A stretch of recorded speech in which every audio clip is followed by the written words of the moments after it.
Springtime à la carte by O. Henry. It was a day in March. Never, never begin a story this way when you write one. No opening could possibly be worse. It is unimaginative, flat, dry, and likely to consist of mere wind. But in this instance, it is allowable. For the following paragraph, which should have inaugurated the narrative, is too wildly extravagant and preposterous to be flaunted in the face of the reader without preparation. Sarah was crying over her bill of fare. Think of a New York girl shedding tears on the menu card. To account for this, you will be allowed to guess that the lobsters were all out, or that she had sworn ice cream off during Lent, or that she had ordered onions, or that she had just come from a Hackett matinee. And then, all these theories being wrong, you will please let the story proceed.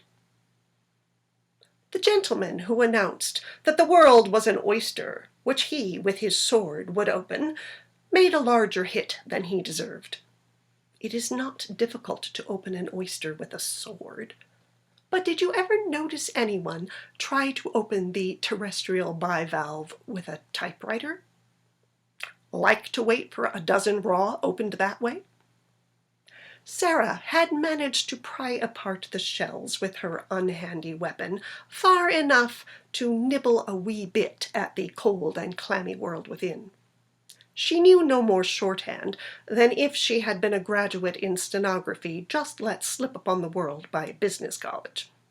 So, not being able to stenog, she could not enter that bright galaxy of office talent. She was a freelance typewriter and canvassed for odd jobs of copying. The most brilliant and crowning feat of Sarah's battle with the world was the deal she made with Schulenburg's home restaurant. The restaurant was next door to the old red brick in which she roomed. One evening, after dining at Schulenburg's 40-cent 5-course table d'hôte, served as fast as you could throw the 5 baseballs at the gentleman's head, Sarah took away with her the bill of fare. It was written in an almost unreadable script, neither English nor German, and so arranged that if you were not careful, you began with a toothpick and rice pudding, and ended with soup and the day of the week.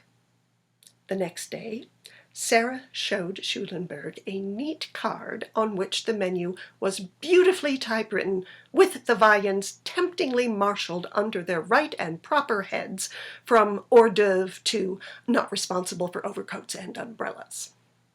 Schulenburg became a naturalized citizen on the spot. Before Sarah left him, she had him willingly committed to an agreement. She was to furnish typewritten bills of fare for the 21 tables in the restaurant, a new bill for each day's dinner, and new ones for breakfast and lunch as often as changes occurred in the food or as neatness required. In return for this, Schulenburg was to send 3 meals per diem to Sarah's hall room by a waiter, an obsequious one if possible, and furnish her each afternoon with a pencil draft of what fate had in store for Schulenburg's customers on the morrow. Mutual satisfaction resulted from the agreement. Schulenburg's patrons now knew what the food they ate was called, even if its nature sometimes puzzled them. And Sarah had food during a cold, dull winter, which was the main thing with her. And then the almanac lied and said that spring had come. Spring comes when it comes. The frozen snows of January still lay like adamant in the crosstown streets. The hand organs still played in the good old summertime with their December vivacity and expression. Men began to make 30-day notes to buy Easter dresses. Janitors shut off steam. And when these things happen, one may know that the city is still in the clutches of winter. One afternoon, Sarah shivered in her elegant hall bedroom. House-heated, scrupulously clean conveniences seemed to be appreciated. She had no work to do except Schulenburg's menu cards. Sarah sat in her squeaky willow rocker and looked out the window. The calendar on the wall kept crying to her, "Springtime is here, Sarah. Springtime is here, I tell you. Look at me, Sarah. My figures show it." "You've got a neat figure yourself, Sarah, a nice springtime figure. Why do you look out the window so sadly?" Sarah's room was at the back of the house. Looking out the window, she could see the windowless rear brick wall of the box factory on the next street. But the wall was clearest crystal, and Sarah was looking down a grassy lane shaded with cherry trees and elms and bordered with raspberry bushes and Cherokee roses. Spring's real harbingers are too subtle for the eye and ear.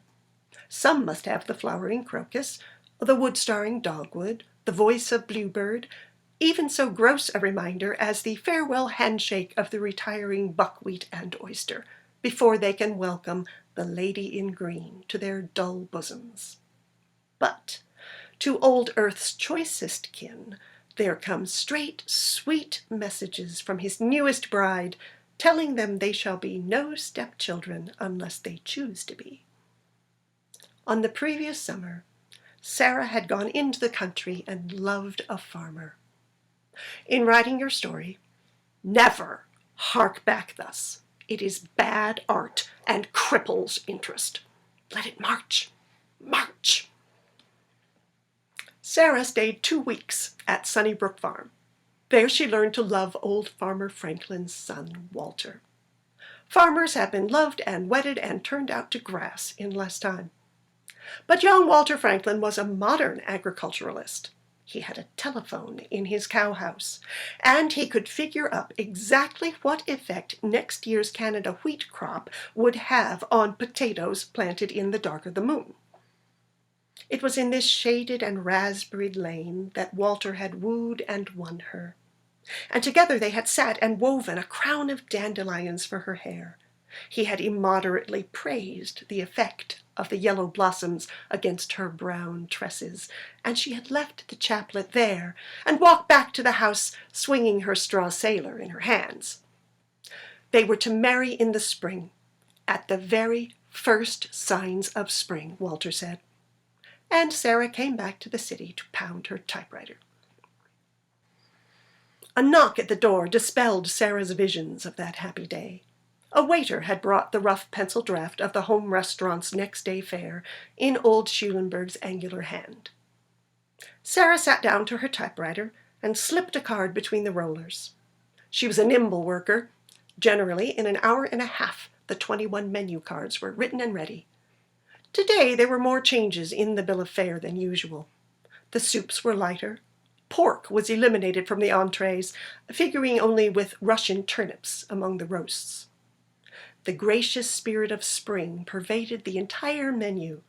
Lamb, that lately capered on the greening hillsides, was becoming exploited with the sauce that commemorated its gambols.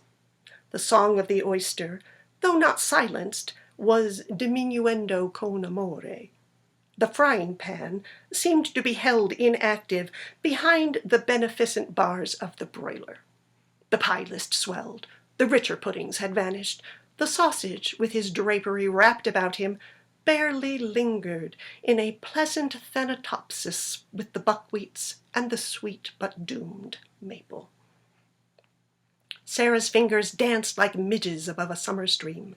Down through the courses she worked, giving each item its position according to its length with an accurate eye.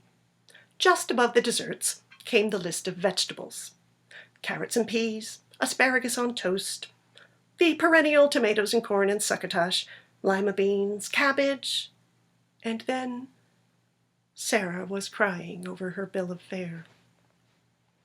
Tears from the depths of some divine despair rose in her heart and gathered to her eyes. Down went her head on the little typewriter stand, and the keyboard rattled a dry accompaniment to her moist sobs. For she had received no letter from Walter in 2 weeks, and the next item on the bill of fare was dandelions. Dandelions with some kind of egg, but bother the egg! Dandelions, with whose golden blooms Walter had crowned her his queen of love and future bride. Dandelions, the harbingers of spring, her sorrow's crown of sorrow, reminder of her happiest days. Madam, I dare you to smile until you suffer this test. Let the Marechal Niel roses that Percy brought you on the night you gave him your heart be served as a salad with French dressing before your eyes at a Schulenburg table d'hôte. Had Juliet so seen her love tokens dishonored, the sooner would she have sought the Lethean herbs of the good apothecary. But what a witch is spring! Into the great cold city of stone and iron a message had to be sent.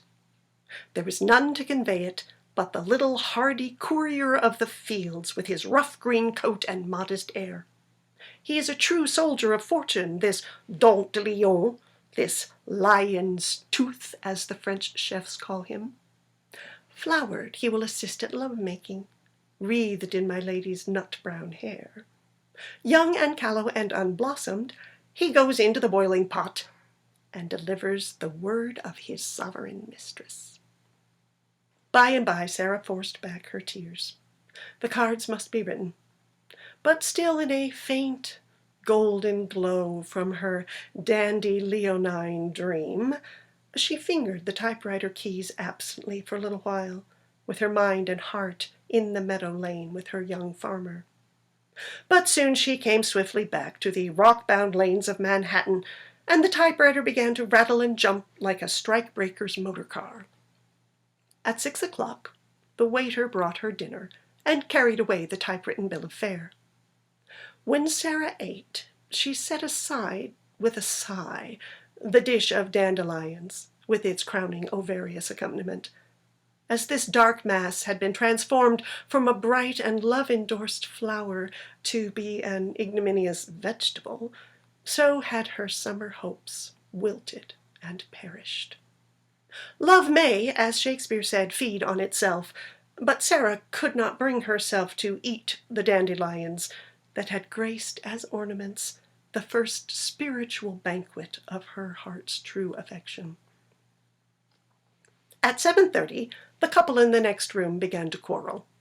The man in the room above sought for A on his flute. The gas went a little lower.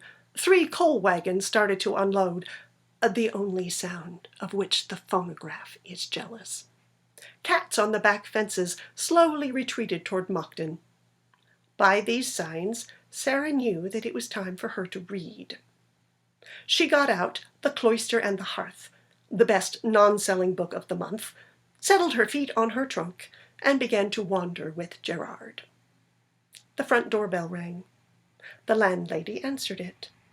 Sarah left Gerard and Denise treed by a bear and listened. Oh, yes, you would, just as she did.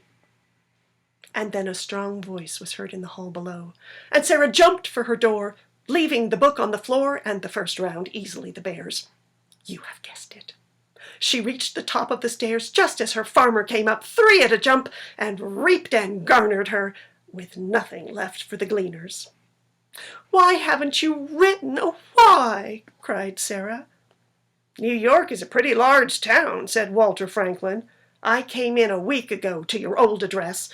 I found that you went away on a Thursday. That consoled some. It eliminated the possible Friday bad luck. But it didn't prevent my hunting for you with police and otherwise ever since. I wrote, said Sarah vehemently. Never got it. Then how did you find me? The young farmer smiled a springtime smile. I dropped into that home restaurant next door this evening, said he. I don't care who knows it. I like a dish of some kind of greens at this time of the year. I ran my eye down that nice typewritten bill of fare, looking for something in that line. When I got below cabbage, I turned my chair over and hollered for the proprietor. He told me where you lived. I remember, sighed Sarah happily. That was dandelions below cabbage. I'd know that cranky capital W way above the line that your typewriter makes anywhere in the world, said Franklin. "Why, there's no W in dandelions," said Sarah in surprise. The young man drew the bill of fare from his pocket and pointed to a line. Sarah recognized the first card she had typewritten that afternoon. There was still the rayed splotch in the upper right-hand corner where a tear had fallen. But over the spot where one should have read the name of the meadow plant, the clinging memory of their golden blossoms had allowed her fingers to strike strange keys. Between the red cabbage and the stuffed green peppers was the item, "Dearest Walter," with hard-boiled egg.